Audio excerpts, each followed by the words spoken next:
आपके बोर्ड के पेपर में 5 मार्क का सवाल है नक्शे का। सब लोग सुने गौर से। 5 मार्क का नक्शा है और किताब में टोटल 4 नक्शे हैं, सॉरी 5 नक्शे हैं। उसमें से 4 नक्शों पर अभी तक सवाल पूछा हुआ है। सब लोग मेरी तरफ ध्यान देंगे, समझना इंपॉर्टेंट है। इन 4 नक्शों में ये नक्शा ज्यादातर पूछा हुआ है। मार्च 2021, मार्च 2023 और इसके अलावा जुलाई 2022 में आया हुआ सवाल है। ज्यादातर ये नक्शा पूछता है और इसके बारे में जानना आपको जरूरी है। हम हर पीरियड में, इसके बाद जितने पीरियड होंगे, चारों नक्शों के बारे में हम डिस्कशन करेंगे, उसकी मालूमात हासिल करेंगे। तो गौर से सुनो, इस नक्शे की खासियत क्या है। सबसे हार्ड नक्शा है, सबसे हार्ड नक्शा है, तो इसको समझना बेहद जरूरी है। अब देखो, इसमें 4 समंदर हैं, 4 समंदर हैं। अब वो 4 समंदर कौन कौन से हैं? अगर हम ऊपर से शुरू करेंगे, ये समंदर कितने हैं, बर्रे आज़म कितने हैं, ये समझना आपका जरूरी है। समंदर, ओशियन, सी और बहरे आज़म, ये एक ही नाम है। बहरे आज़म, बहर मतलब पानी, आज़म मतलब बड़ा, पानी का बड़ा हिस्सा, जिसको हम समंदर कहते हैं। सी, ओशियन, ये एक ही नाम है। 4 बड़े समंदर हैं, 4 बहरे आज़म हैं, जिसमें नंबर 1 है ऊपर Arctic ocean. Arctic ocean, Arctic ocean से थोड़ा हम बाजू में आएंगे तो यहां है पैसिफिक ओशियन। अमेरिका के वेस्ट में, अमेरिका के मगरिब में पैसिफिक ओशियन। उसके बाद दूसरा समंदर है अफ्रीका और अमेरिका के बीच में अटलांटिक ओशियन। ये 3। थोड़ा और ईस्ट में आएंगे तो ईस्ट में अफ्रीका और इंडिया और ऑस्ट्रेलिया के बीच में है इंडियन ओशियन। 4 समंदर हैं, Arctic ocean, Pacific ocean, Atlantic ocean और तुम्हारा इंडियन ओशियन। ये 4 बहरे आज़म हैं, 4 समंदर हैं, नंबर 1। दूसरा 7 बर्रे आज़म हैं, 7 बर्रे आज़म हैं। बर यानी जमीन, आज़म मतलब बड़ा, जमीन का बड़ा हिस्सा, बर्रे आज़म। नंबर 1 ऑस्ट्रेलिया, ऑस्ट्रेलिया बर्रे आज़म है, नंबर 1। ऊपर आएंगे थोड़ा और, एशिया, बर्रे आज़म एशिया। इधर एशिया के बाजू में है यूरोप, यूरोप बर्रे आज़म। यूरोप से थोड़ा नीचे आएंगे साउथ अफ्रीका, अफ्रीका बर्रे आज़म। अफ्रीका से मगरिब में जाएंगे, ऊपर यहां है नॉर्थ अमेरिका, ये बर्रे आज़म 6ठा, और 5वां और 6ठा साउथ अमेरिका, और आखिरी है नीचे साउथ पोल पर अंटार्कटिका। ये 7 बर्रे आज़म है, 7 बर्रे आज़म। इसके अलावा कुछ जमीनी इलाके ऐसे रहते हैं जो समंदर में रहते हैं, उसको बोलते हैं जजीरा। ये जजीरे नहीं है, जमीन के बड़े हिस्से, इसे कहते हैं बर्रे आज़म। अब आप ऑस्ट्रेलिया, ये बर्रे आज़म है क्योंकि बड़ा टुकड़ा ही है, छोटे टुकड़े को जजीरे कहते हैं। जैसे फॉर एग्जांपल मडागास्कर जजीरा है, जिसके अतराफ में पानी है, जिसके अतराफ में पानी है, ये जजीरा है। मडागास्कर बर्रे आज़म नहीं है, मडागास्कर जजीरा। जैसे इंडिया के पास है अंडमान निकोबार, लक्षद्वीप, ये जजीरे हैं, बर्रे आज़म नहीं है। मडागास्कर, लक्षद्वीप है। इसके अलावा ये इधर न्यूजीलैंड वगैरह है, तो ये छोटे छोटे हिस्से हैं, ये जजीरे कहलाते हैं, जिसके अतराफ में समंदर पानी है, जजीरा। लेकिन जमीन का बड़ा टुकड़ा है, बर्रे आज़म कहते हैं। ठीक है, ये बेसिक मालूमात। 4 बहरे आज़म, 7 बर्रे आज़म। ठीक है, अब उसके बाद ये नक्शे का मौजू क्या है? सी रूट। समंदरी रास्ते। आपको बोर्ड के पेपर में क्या पूछेगा, इंग्लिश में नक्शा डालेगा आपको, उर्दू में नक्शा नहीं आएगा, अजीब बात, इंग्लिश में आएगा सी रूट। अगर ये आया तो बिल्कुल यही नक्शा आएगा, सी रूट। नक्शे का मौजू उन्वान सी रूट, यानी समंदरी रास्ते। अब समंदरी रास्ते, इसकी जरूरत क्यों महसूस हुई? पहले नहीं था, पहले जमीनी रास्ते से तिजारत होती थी। पहले यूरोप और एशिया के दरमियान, यूरोप और हिंदुस्तान के दरमियान तिजारत कैसे होती थी? जमीनी रास्ते से, बहरी रास्ते से।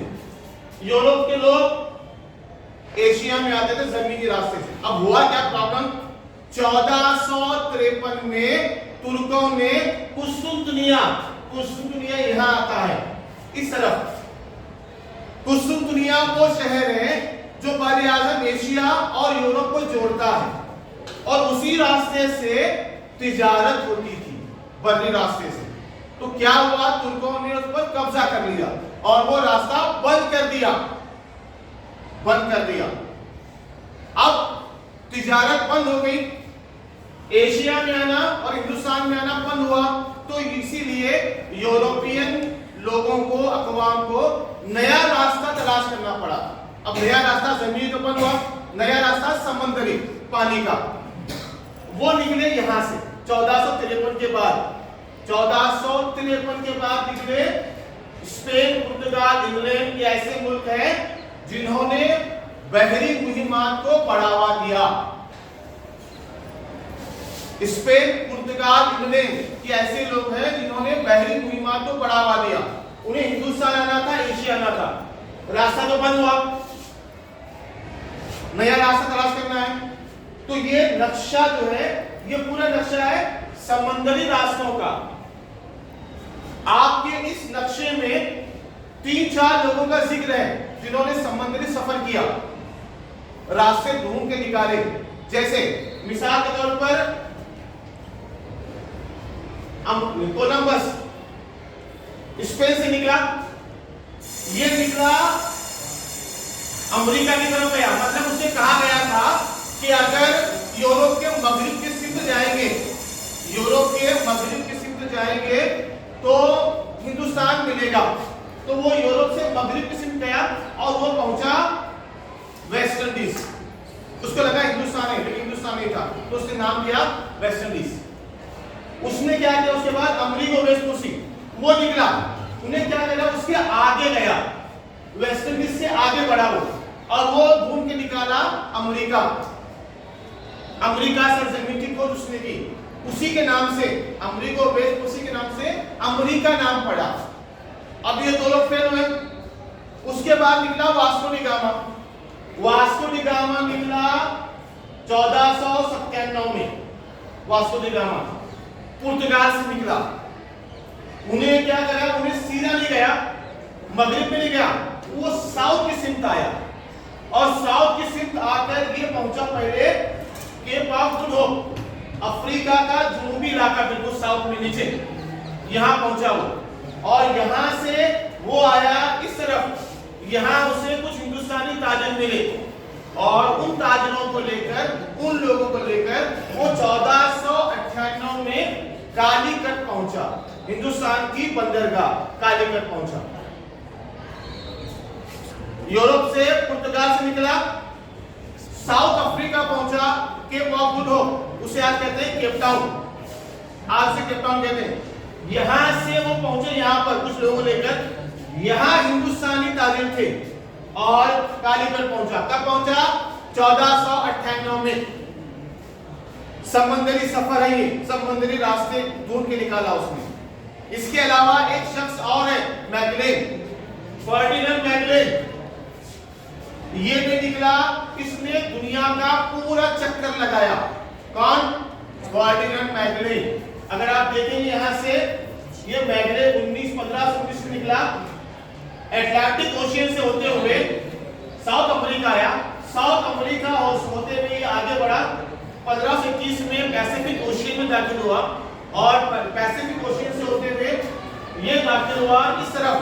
जमीन गोल है, जमीन एक्चुअली गोल नहीं है, अंडानुमा है, गोल नहीं है जमीन, अंडानुमा है। यहां से होते हुए ये घूमते हुए 1522 और वापस पहुंचा।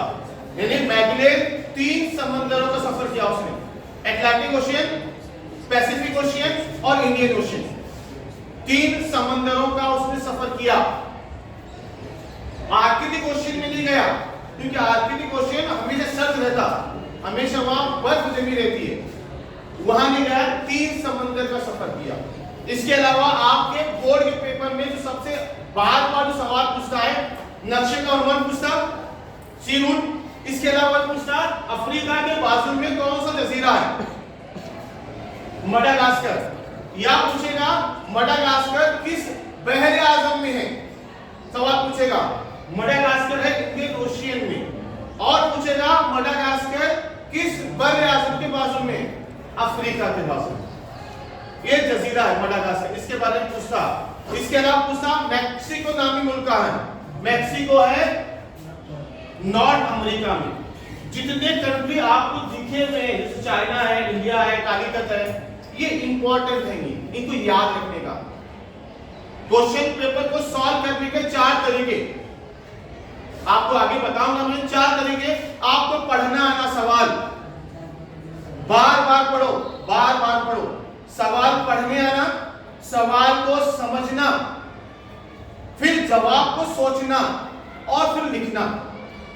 पढ़ना, समझना, सोचना और लिखना, ये 4 चीजें अगर तुमको आती हैं बेटा, 4 चीजें आती हैं, तुम्हारी तरक्की दुनिया में कोई रोक ही नहीं सकता। टॉप आने वाले बच्चों में और तुम में फर्क एक ही है, ये 4 सीढ़ियां चढ़ते हैं। वो पढ़ना आता उन्हें, सवाल को समझना आता, सवाल का जवाब उन्हें सोचना आता, और वो जो सोचे वो लिखना आता उन्हें। 4 चीजें तुम भी डेवलप करो, तुम भी कामयाब हो जाएंगे, तुम भी बड़े ऑफिसर बनेंगे। टॉप आने वाले और टॉप नहीं आने वाले में फर्क। सवाल समझ में नहीं आ रहा, सवाल समझ में नहीं आया अयान, तो बार बार पढ़ने का, बार बार पढ़ने का, ठीक है। नक्शा क्या है ये, सी रूट, ठीक है।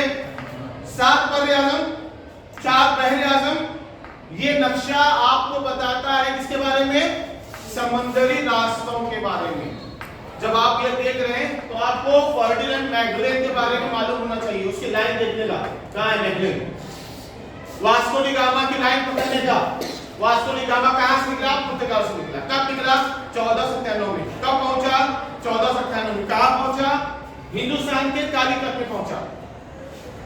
ये लिखा हुआ है, सिर्फ आपको सवाल पढ़ना है, समझना है, जवाब नक्शे में देखना है, इतना काम है आपका। केयरफुली नक्शे को पढ़ेंगे, समझेंगे और गौर से लिखेंगे। अगर कुछ समझ में नहीं आया, कुछ समझ में नहीं आया तो वापिस पढ़ेंगे आप, ठीक है। बात समझ में आई है।